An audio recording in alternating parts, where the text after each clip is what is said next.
Hi, everybody. My name is Raymond Hamden. And here, hi, say hi. Yes, hi. Don't worry, this is not an alcoholic anonymous meeting. You can say hi to me. It's all confidential anyway. Here in this country, I'm Raymond Hamden of Hussein. The reason they changed my name is I couldn't spell all of that in the first grade. I would have been in the first grade for 3 years just trying to learn to spell my name if I had to do all of those. But the reality was, when people immigrated from the Middle East to America, especially in the earlier part of the last generation, the last century, the police people at Ellis Island could not handle many of the Italian names, Greek names, Arabic names, so they had to change them. Abu Hassan was way too difficult. So Hamid then becomes Harry Hamden. They make it looking at his chest, which is where they got the word Harry from. But Rashid became Richard. As'ad became Eddie. And that's where the name Hamden came from.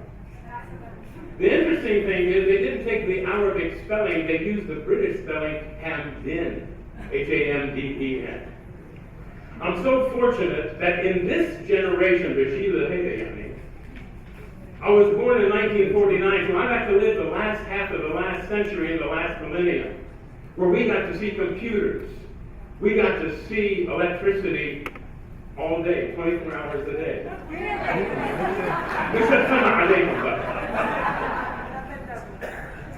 We got to see some amazing things, and I am so glad that I'm still alive today in this generation to come back and see a Druze meeting of this magnitude with a deliberate interest in moving forward as Druze and MuwaHiddoun.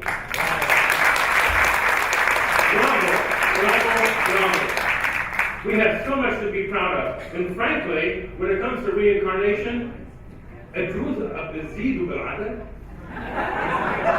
لكن من وين أجيتوا أنتم؟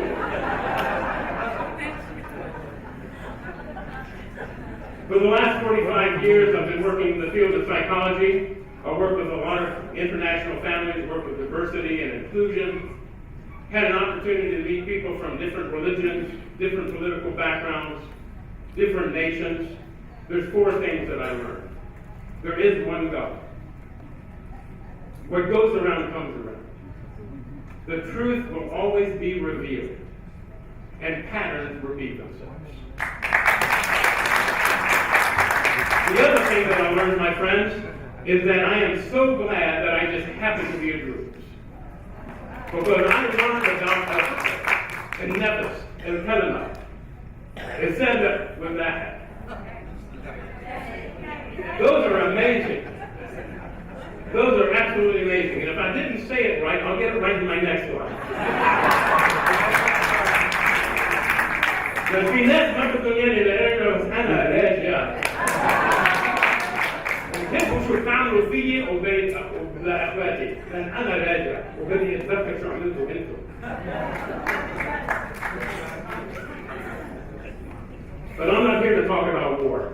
I'm here to talk about how to correct it. And the way to correct it is through the MuwaHiddoun understanding. The MuwaHiddoun is a brilliant concept of oneness with God. Monotheism. We're thousands of years old. We're one of the first monotheistic faiths. Moses married a Druze girl. Her name was Zipporah. She was the daughter of Jethro, a Midian. The Midians came from the 3rd child of Abraham and his 3rd wife. Dr. Dale Moody, a Baptist theologian, traced the Druze back to the Midians. When I was with the University of Maryland as a visiting fellow, I got to speak in a lot of places. One of the places I got to speak in was synagogues. I would be invited to speak to a Jewish community. And I had no problems in telling them. Since the mother's bloodline carries the faith. Moses' wife was Druze. Israel is a state of the Druze, not the state of the Jews. They had the same reaction. But they were like, wait.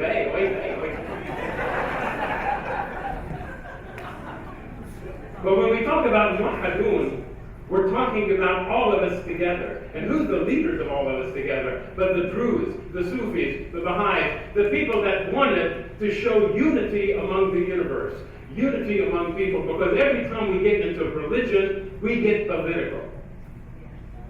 I don't believe for a minute that that's what God meant. I don't know what God meant. I'm not God. I'm a spiritual person. What I do know, however, is that when we learn as Druze, when we learn as MuwaHiddoun to be cognizant of other people's religion, cognizant of other people's ideas, that brings us closer to the truth. There are 8 billion people on this planet, 30 million species. Can you imagine if we take the MuwaHiddoun concept of one God, obedience to God, and social justice, and we learn to respect every religion, we learn to respect every ideology, whether it's political or economic, and we bring them together, maybe that's actually what is the image of God. Because there's some holy books that say we're created in the image of God. But what if that image is all of us together? What if that image is every one of us' way of thinking? It's not my way is better than your thinking, or your way is better than mine. It's all of us collectively can see the universal energy. The only reason that God is personified is because that's how humans can better understand God. I don't believe for a moment that God is a white guy in the sky who speaks with a bat.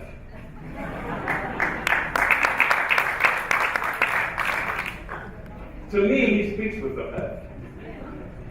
With a West Virginia accent, because that's where I was born. I still have a brother who speaks Arabic, but with a West Virginia accent. Salaam alaikum, keep halkom. Shalom up to the team. And there's nothing wrong with that.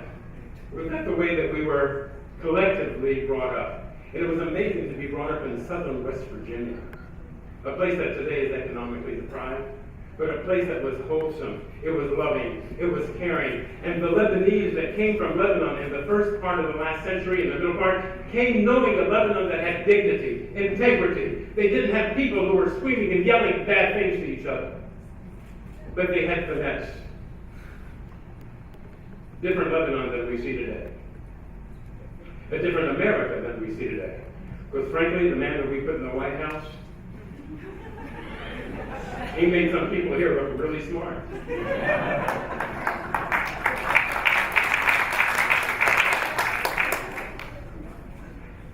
Don't be afraid of difference in opinion. Don't be afraid of people have a different idea. There's no such thing as you're wrong.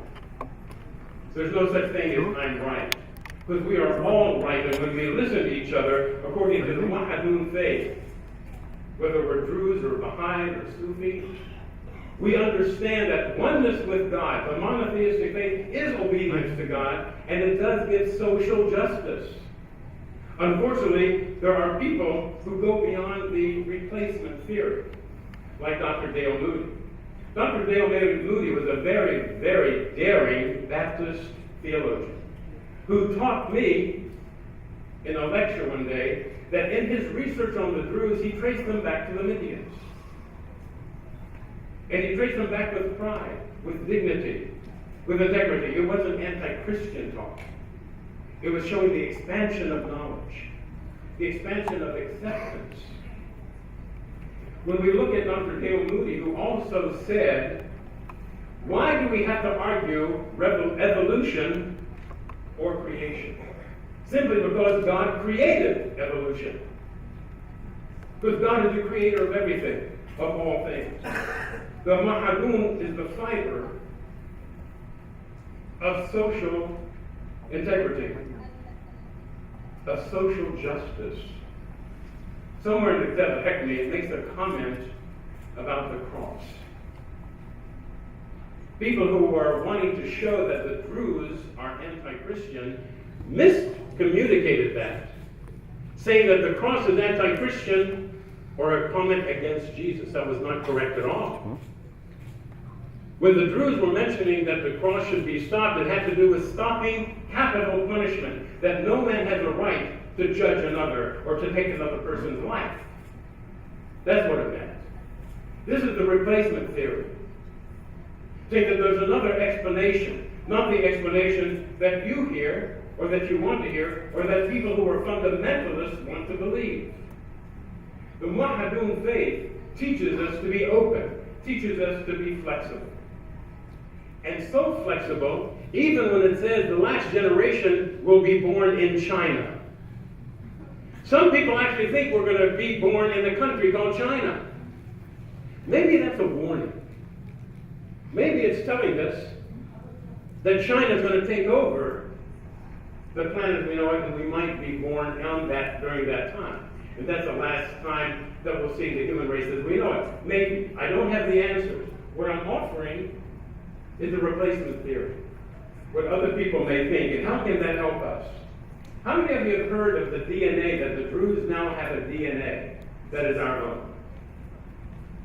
There's arguments about it, but the arguments are political.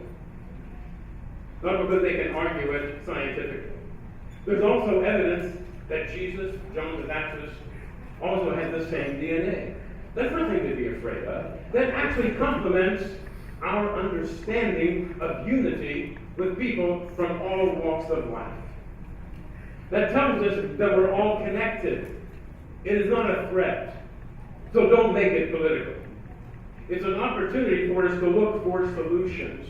Because when we live in a dysfunctional community or a dysfunctional world where people are trying to impose on us their beliefs, and they're trying to implement their beliefs, rasban anna, that creates diversity.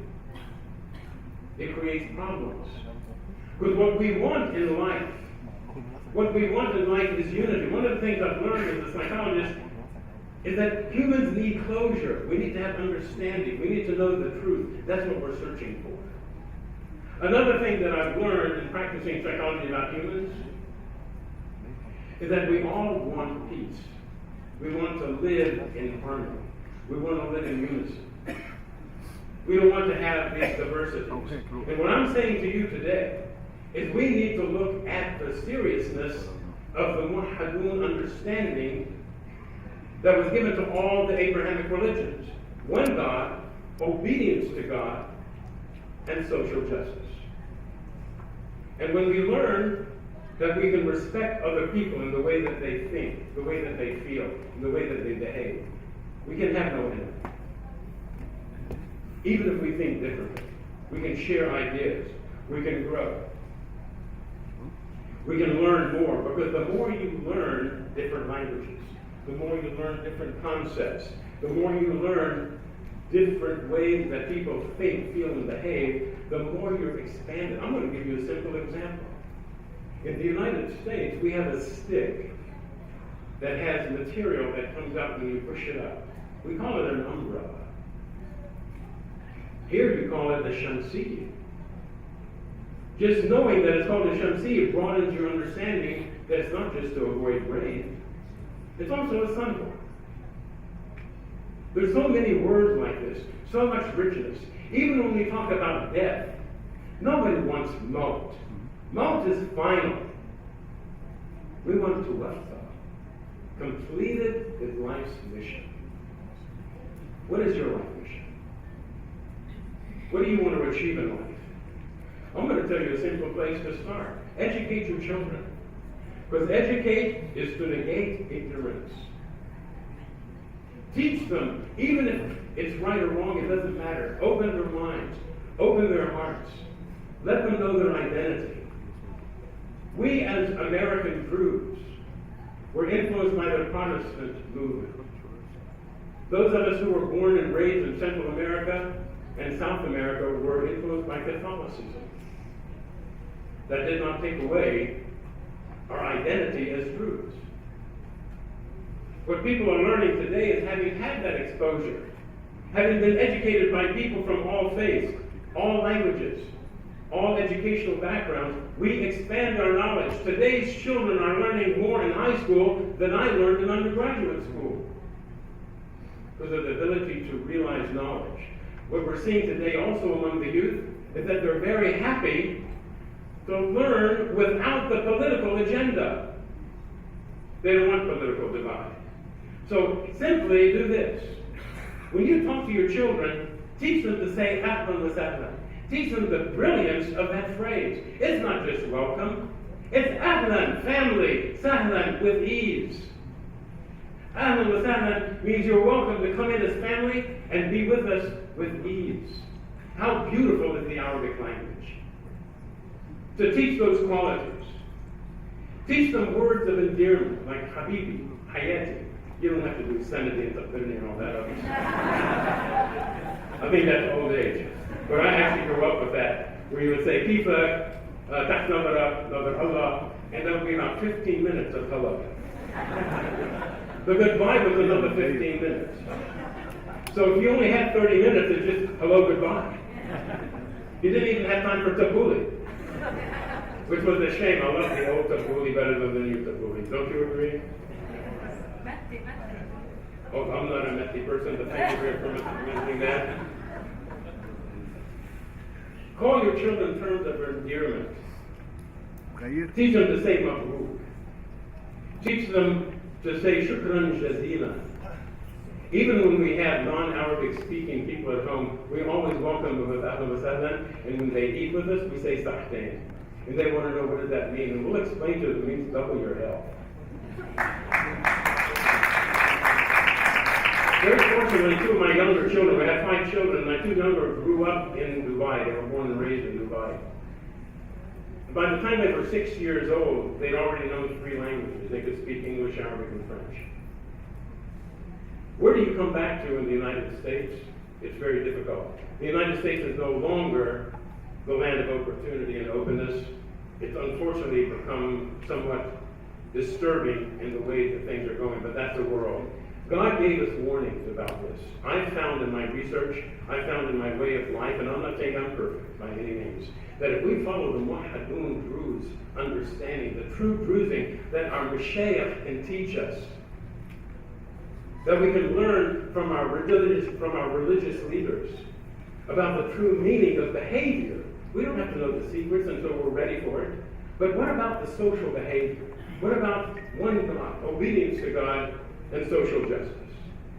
We should let our political leaders protect us. We should let our economics people, our people in finance, teach us how to be stronger and more secure independently. We need to allow our Mashiach to teach us and guide us the way of the MuwaHiddoun faith. We need to allow all of these to come together without the politics of who we should listen to and who she would not. God has no politics. God has no religion. God is one. And MuwaHiddoun believe that and know that.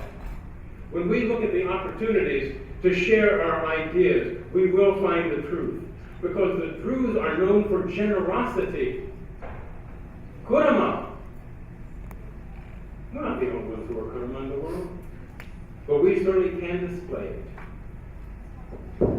We're not the ones that have only one opportunity to give, but we can use global harmony to bring people together. We can bring in practical wisdom to allow us to understand. We can teach our children to be accepting so they have understanding. Understanding so they reach cooperation. Trust and respect so they have confidence. Confidence so they have appreciation. Self-assurance so they have independence. Independence so they have flexibility and adaptability. And teach them respectability so they can be responsible citizens on this planet. I'm Raymond Hamden. I'm a citizen of the human race on planet Earth. I'm one of you, you're one of me, we're all in MuwaHiddoun.